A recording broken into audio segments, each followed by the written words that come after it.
وكذلك أنزلناه حكما عربيا ولئن اتبعت أهواءهم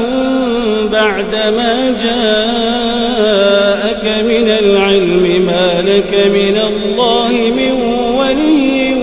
ولا واق ولقد أرسلنا رسلا من قبلك وجعلنا لهم أزواجا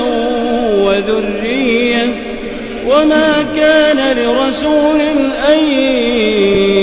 يأتي بآية إلا بإذن الله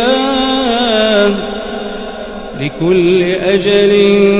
كتاب يمحو الله ما يشاء